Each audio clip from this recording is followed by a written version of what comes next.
Mesdames et messieurs, bonsoir et bienvenue à cette grande session d'information.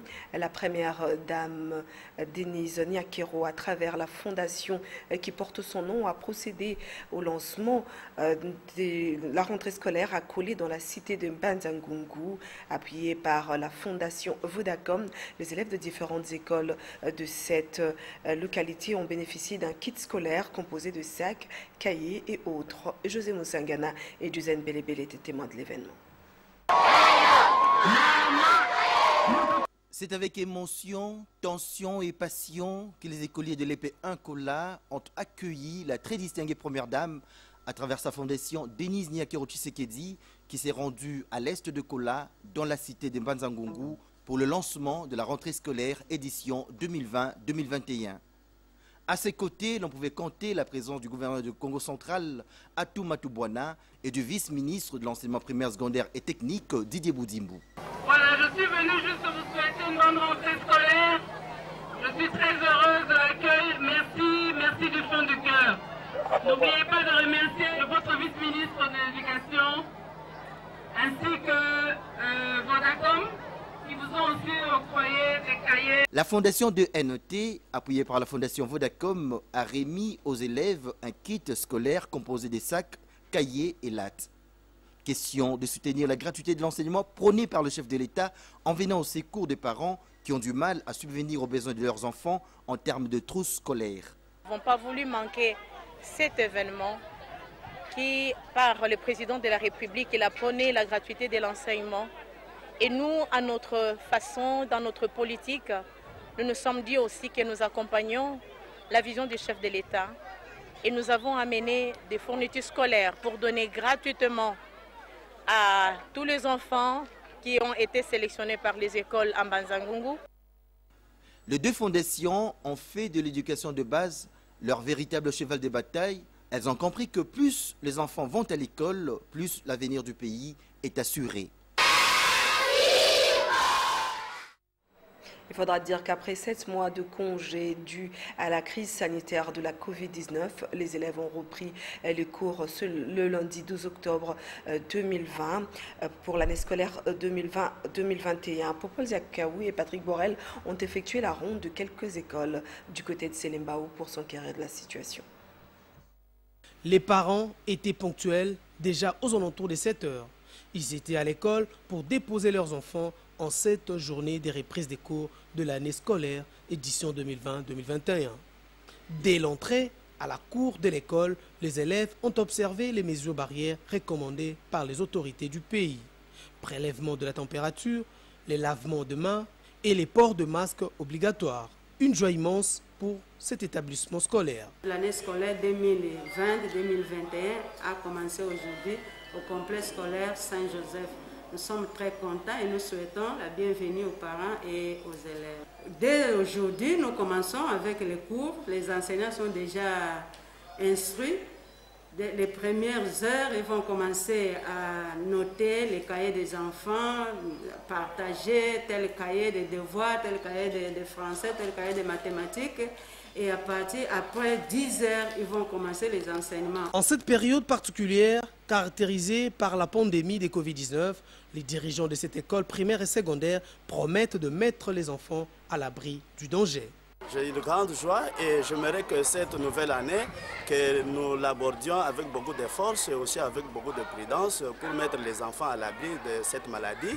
Et que voilà, avec un retard de beaucoup de matières que nous n'avons pas pu donner aux enfants, nous espérons que avec les stratégies que nous allons mettre en place, nous pourrions récupérer les retards et aussi assurer une meilleure formation aux enfants qui sont les citoyens et les futurs dirigeants de ce pays.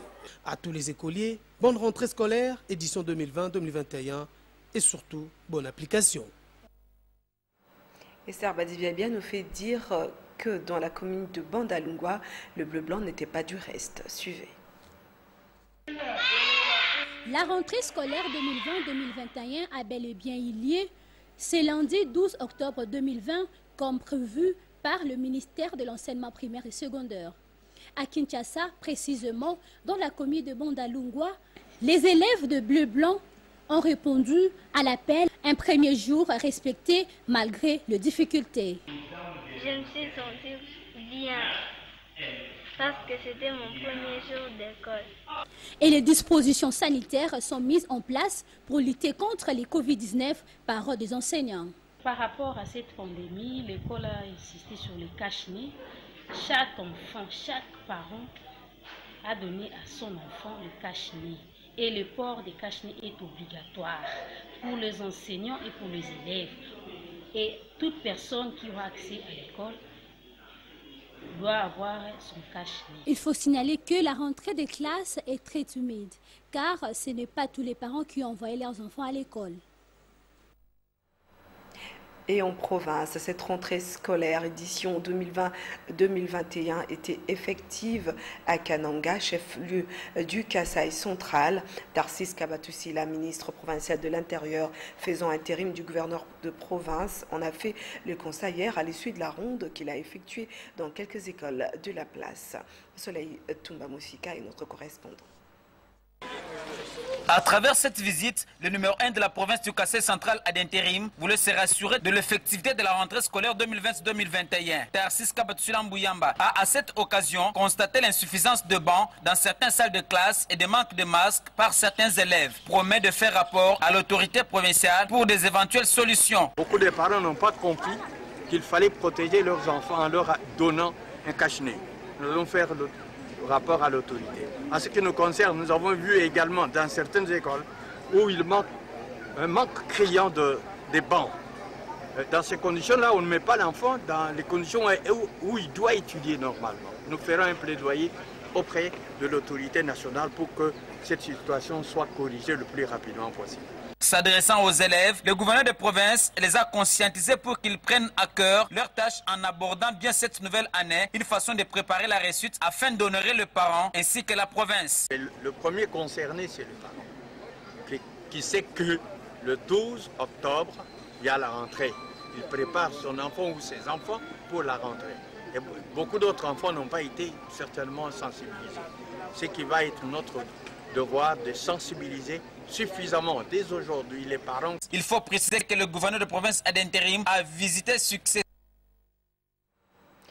Dans un autre registre, la fondation Nadine Longo-Boetou vient de doter la paroisse cathédrale Notre-Dame de Très-Saint-Rosaire de Kisangani de kits lave-mains, gel hydroalcoolique et autres.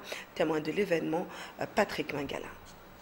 L'Église catholique a célébré ce 11 octobre le 28e dimanche du temps ordinaire de l'année liturgique A. À la cathédrale Notre-Dame du Très-Saint-Rosaire, la messe a été dite par M. l'abbé Mathieu Wanameme au menu de ses indigènes. Au cours de cette célébration eucharistique, les membres de la fondation Nadine Longo Baometo ont profité du passage du bureau national à Kisangani pour offrir des kits de lave-mains, cache-nez ainsi que des gels hydroalcooliques pour lutter contre la maladie à coronavirus.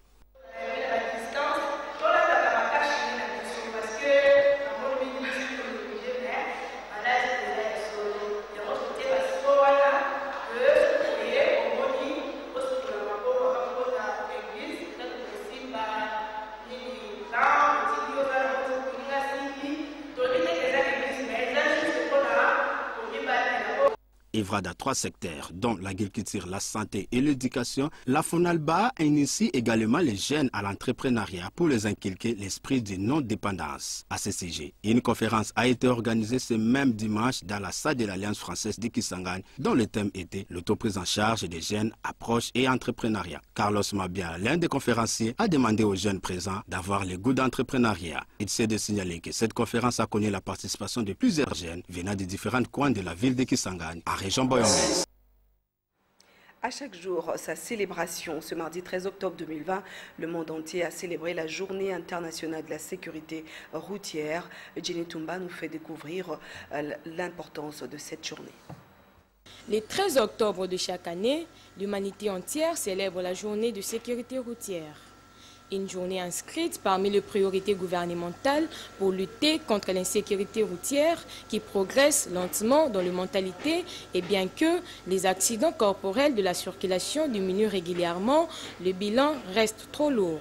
En RD Congo par exemple, chaque année, plus de 1,35 million de personnes perdent leur vie dans les accidents de la route. On recense en plus 20 à 50 millions de blessés. Les accidents de la route entraînent de pertes économiques considérables. Nous devons savoir que, en général, certains comportements délictueux tels que les téléphones en voiture, la consommation d'alcool ou des stupéfiants ont fait reculer la sécurité routière, notamment pour les piétons et les cyclistes. Le gouvernement doit s'occuper de la sécurité routière d'une manière globale. Pour cela, il faut impliquer de multiples secteurs, à savoir les transports, la police, la santé, l'éducation et agir pour garantir la sécurité des routes, des véhicules et des usagers. Dans un autre registre, l'état de route s'intéresse dont la commune de Ndjili préoccupe ses riverains car elle est dans un mauvais état, raison pour laquelle les usagers de ce tronçon réclament sa réhabilitation le plus tôt possible. Suivez ce constat de Raïssa Kitambala et Patricia Molingo-Mboulikuni. Au nombre de mots qui rongent la ville de Kinshasa, l'on compte les mauvais états de route. Le cas de le dire de la route Sainte-Thérèse en allant vers Kimbanteke, l'état de ce tronçon laisse à désirer et la population fait appel aux autorités pour la réhabilitation de cette route. Il n'y a pas de route, que de trous. Que le gouverneur de la ville de Kinshasa, Jean-Tini Ngobila, fasse son travail, car il y a péril en la demeure. Et surtout avec les retours de la saison des pluies.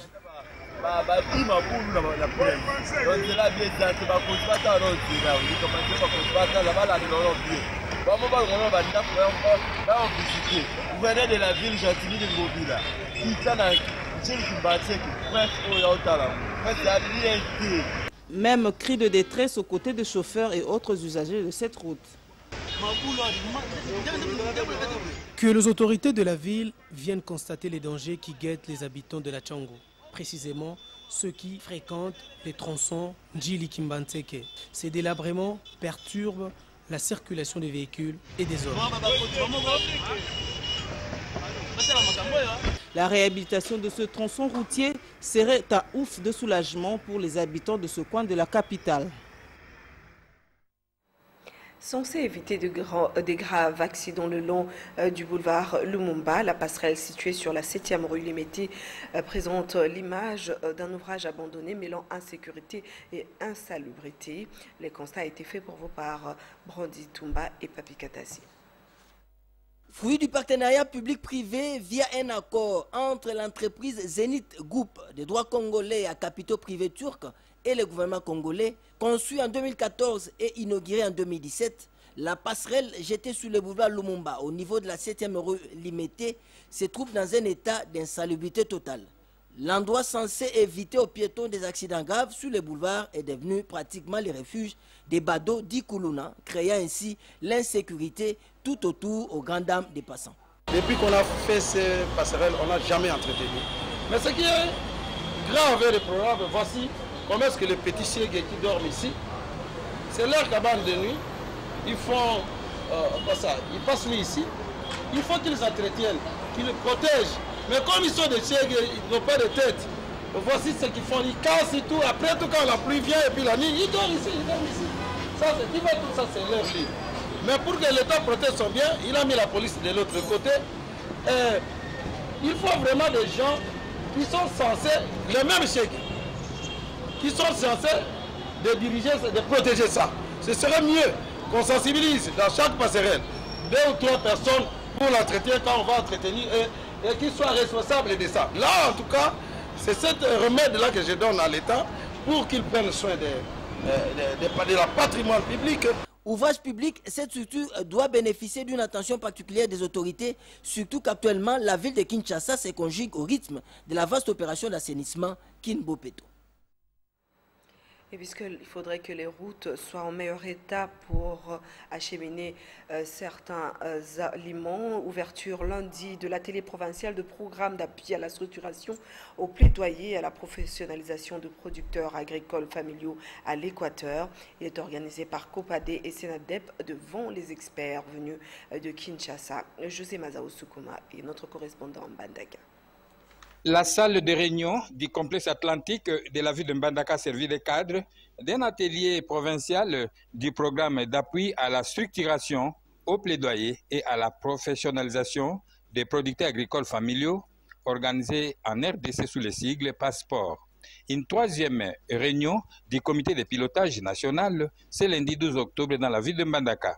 L'objectif principal est de capitaliser les avancées et partager les expériences ainsi que les résultats des échanges lors des ateliers provinciaux qui devraient se pencher sur la trajectoire tracée en 2020. C'est là en vue d'améliorer les pratiques dans le fonctionnement de la CONAPAC, entendez Convention nationale des paysans agriculteurs du Congo. Cet atelier, qui se tient du lundi 12 au mercredi 14 octobre 2020, est un cadre de réorganisation, des plaidoyers et la professionnalisation des agriculteurs familiaux de la province de l'Équateur. Organisé par la Convention des organisations paysannes et pour le développement, province de l'Équateur, COPADE, conduite par M. Firmin Massengui, en collaboration avec le Centre national d'appui au développement, Senadep, de Didier Bokwala. Cet séminaire se tient devant Emmanuel Kokolo, délégué de la Confédération nationale des producteurs agricoles du Congo, CONAPAC, et de l'Alliance Agri-Congo, Freddy Mouyala, tous deux venus de Kinshasa. Le secrétaire exécutif provincial de la COPADE Équateur, Steve Moigno Iwewe, a parlé de 7 signes vitaux, notamment 1. La bonne gouvernance, 2. Opération interne, 3. Gestion de membres, 4. Organisation interne, 5. Comptabilité et finances, 6. Accès au marché et commercialisation, et enfin 7. Partenariat et responsabilité sociale. Revenons à Kinshasa et comme je vous le disais dans le sommaire, Kianda est un court-métrage de Ursule Pechanga qui est en compétition au Festival de films internationaux en Australie. Pour lui donner la chance de gagner, ces mélomanes peuvent voter pour elle au site My Road Ruel 2020. Suivez un extrait de ce film avec José Moussangana. Kianda, c'est l'histoire d'une villageoise venue étudier dans la capitale. Après avoir terminé brillamment ses études, elle commence à travailler. Puis, elle rencontre un jeune homme qui lui demande en mariage. La jeune fille l'invite alors au village pour demander sa main. Une fois au village, le jeune homme découvre qu'il est tombé amoureux d'une princesse. La suite, vous la suivrez en salle en 2021. Entre-temps, ce court-métrage est en compétition au Festival de films internationaux en Australie. Vous pouvez voter pour lui en allant sur le site My Road Réel 2020, un film romantique plein d'émotions réalisé par Immortel Kaniki avec des acteurs pétris de talent. Il faut dire qu'avec Kianda, Ursule Pechanga signe son 4e film après Bolingo Bololo, Ursule contre Pechanga, la fille de son père. Actualité vue par les autres. Aujourd'hui, Esther Badibiabia et Damé Maungu ont tendu leur micro à Domomat, coordonnateur d'Amour Afrique Congo. Selon lui, l'actualité est dominée par l'affaire Minembwe. Pour le ministre de la Décentralisation et Réforme institutionnelle, Azarias Rouberoy, il n'a jamais été question dans l'ordre de mission qui lui a été signé par le chef de l'État d'aller installer un bourgmestre dans la commune de Minembwe. Suivez.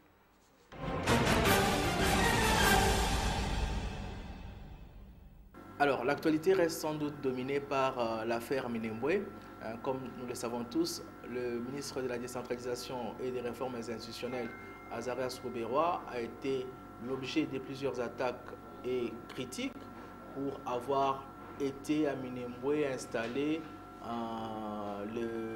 les autorités de cette commune. Et donc, il s'est enfin décidé de sortir de son silence pour clarifier, pour éclairer, allais-je dire, l'opinion. Et dans sa réaction, dans une interview accordée à certains confrères, Azarias Rouberois, dit que dans l'ordre des missions qui lui a été attribué par le chef du gouvernement, il n'a jamais été question pour lui d'aller installer les autorités de la commune de Minembwe. Et donc, cela n'a pas été dit dans son ordre des missions. Et sur le plan des faits, ça n'a jamais été le cas. Et donc, c'est tout simplement une situation qui s'est présentée à eux, à la délégation qu'ils conduisaient. Et les autorités provinciales du Kivu c'est eux, en fait, c'est elles plutôt, selon Azarias Rouberois, qui ont procédé à cette installation qui n'est que pour lui quelque chose de symbolique, puisque dans les faits, le bourgmestre de cette commune est en fonction depuis quelques mois. Autre actualité sur le plan international, toujours en rapport avec le Covid-19, vous le savez, le président Donald Trump a récemment été atteint par cette pandémie qui décidément n'épargne personne.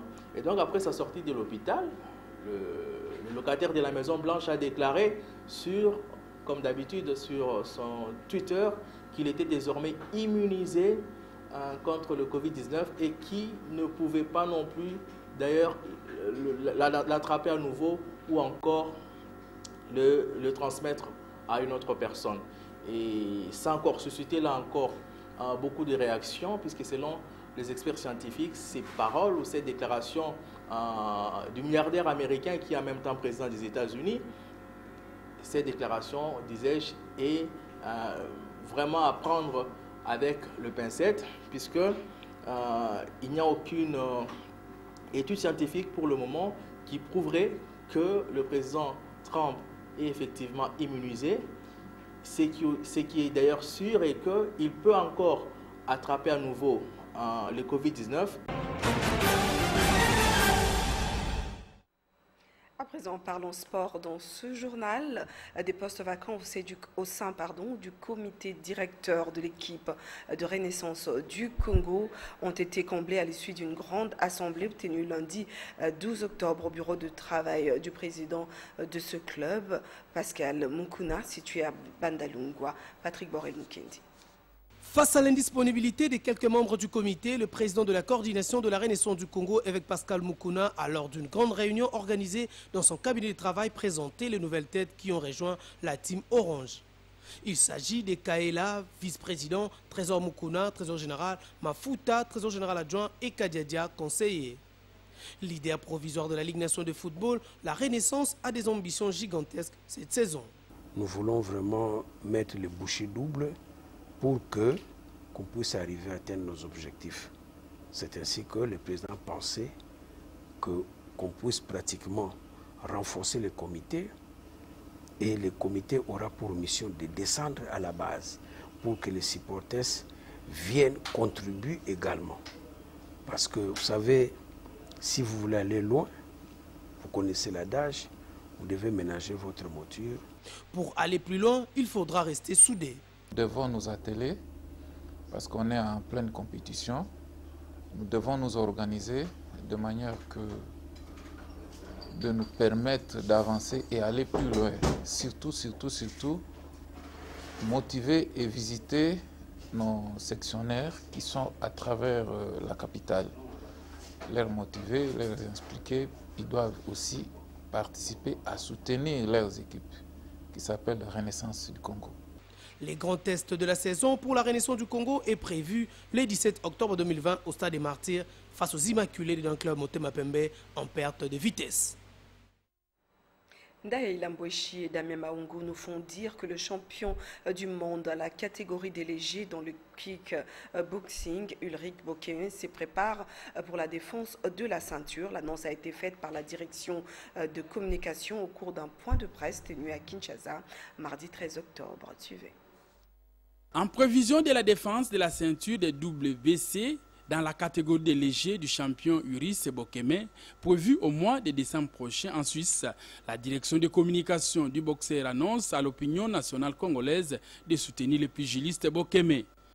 Ici au Congo, nous avons un champion de kickboxing qui s'appelle Ulrich Bokeme.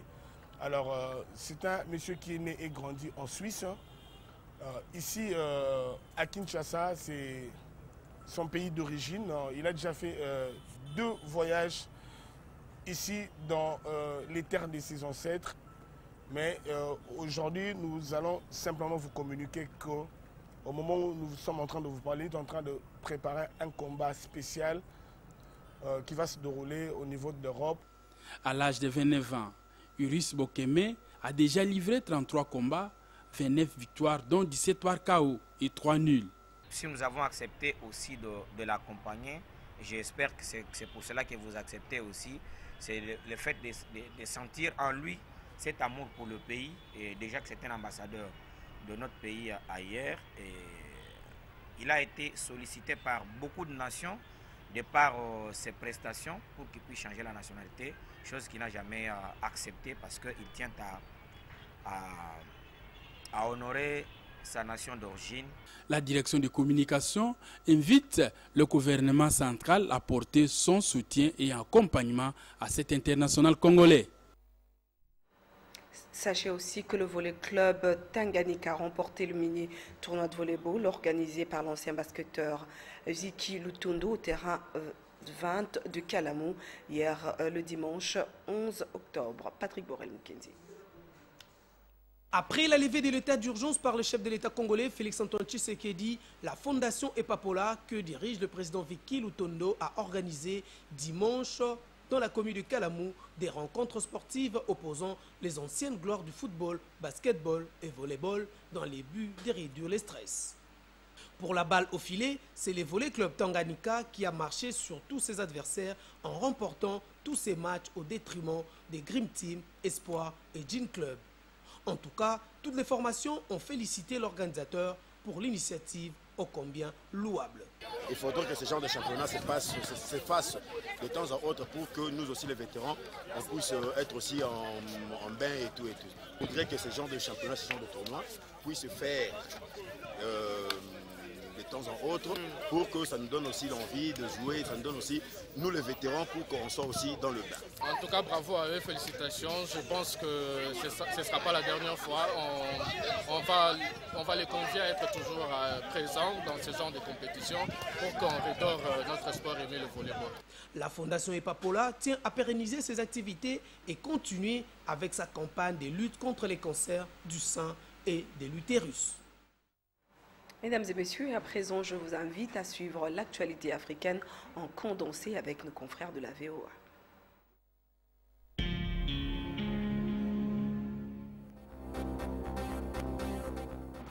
Au Nigeria, des milliers de jeunes poursuivent leurs manifestations contre les violences policières. Ils exigent le démantèlement de la SARS, une unité de la police accusée d'arrestations illégales, torture et meurtres et dissoute par le gouvernement. Toujours au Nigeria, des combattants présumés de Boko Haram ont tué 14 agriculteurs qui travaillaient dans leur champ d'irrigation en Gwom, près de Maiduguri dans le nord-est, selon une milice soutenue par le gouvernement. En RD Congo, 13 personnes sont mortes dans un accident survenu dans la nuit de lundi à mardi lorsqu'un véhicule de transport de marchandises et de passagers faisant le trajet Mbujima-Kinshasa est parti en tonneau. En Tanzanie, des centaines de résidents de Wona se sont joints aux pompiers pour combattre l'incendie qui a éclaté dimanche sur le mont Kilimandjaro.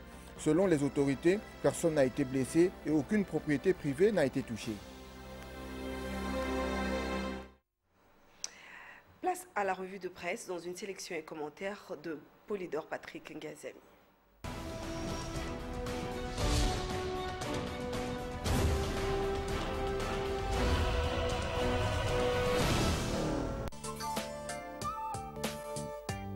Dans sa livraison de ce mardi 13 octobre 2020, Forum des As revient sur la promesse du président de la République, Félix Tshisekedi, de s'installer à Goma dans le cadre de la lutte contre l'insécurité à l'est de la République démocratique du Congo. Démagogie et serment de trop pour certains internautes, signe de détermination pour d'autres, indique le quotidien. En tout cas, ces propos du chef de l'État tenus lors de son récent séjour à Goma font polémique sur les réseaux sociaux.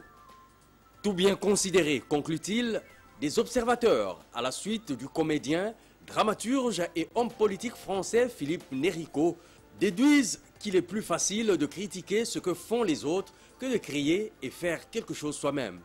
Comme pour dire, la critique est aisée, mais l'art est difficile. Dossier Minembwe, dans le Sud Kivu, le libre débat l'évoque et fait remarquer que pour avoir tenté d'imposer une commune de Minembwe, Azarias Rouberois s'est attiré la colère des Congolais. Dans toutes les provinces, écrit le journal, le comportement de ce ministre rwandophone a été apparenté à une rébellion, raison pour laquelle sa démission du gouvernement est vivement souhaitée. Du côté de la Mouka, il faut retenir que Martin Fayoulou est aux commandes de la coalition depuis lundi 12 octobre 2020. C'est à l'issue de la cérémonie de passation du pouvoir avec le coordonnateur sortant, Adolphe Mouzito, qu'il a pris la tête de la dite coalition née à Genève en 2018, écrit La République. Martin Fayoulou a promis de diriger la Mouka conformément à la volonté du peuple congolais qui, a-t-il dit, a créé cette coalition. Situation au sein de la Cour constitutionnelle. À quand la prestation des serments des 3 nouveaux juges? S'interroge la Prospérité qui rappelle qu'à ce jour, ni la date ni l'heure n'ont jamais été fixées pour qu'ils puissent le faire afin d'entrer dans l'effectivité de leurs fonctions. Conséquence, la Cour ne peut pas fonctionner faute de quorum, car il faut un quorum de 7 juges sur les 9 que compte la dite Cour. Et comme le prescrit la loi organique portant organisation et fonctionnement de la Cour constitutionnelle, en son article 10, avant leur entrée en fonction, les membres prêtent serment devant les 2 chambres du Parlement en présence du président de la République et sont à cette occasion présentés à la nation. Enfin, avec l'agence congolaise de presse, il faut retenir qu'un message du président Denis Sassou Nguesso a été remis au chef de l'État Félix Tshisekedi le 12 octobre 2020 par Jean-Claude Gakosso, ministre des Affaires étrangères, de la coopération internationale et des Congolais de l'étranger. Un message en rapport avec l'organisation le 27 octobre prochain à Brazzaville d'un colloque les 80 ans de la création par le général Charles de Gaulle de la France libre, a dit Jean-Claude Gakosso. Le colloque réunira les sommités intellectuelles africaines du Congo-Brazzaville, de la République démocratique du Congo, du Tchad, du Gabon et de la République centrafricaine. Il s'agit d'un événement qui procède d'un fait de mémoire, précise l'ACP, étant donné que la création de la France libre à Brazzaville par Charles de Gaulle avait conduit à l'organisation des bataillons de marche pour prendre part à la Deuxième Guerre mondiale, où les troupes africaines ont joué un grand rôle dans le conflit mondial. Bonsoir.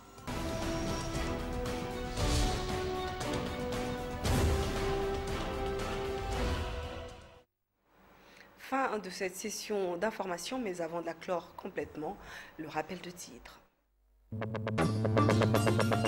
La première dame, Denise Nyakero Tshisekedi, a lancé la rentrée scolaire à Kolé dans la cité de Banzangungu, dans la province du Congo central. Kianda, sorti il y a peu de temps, le court-métrage de Ursule Péchanga est déjà en compétition au Festival de films internationaux.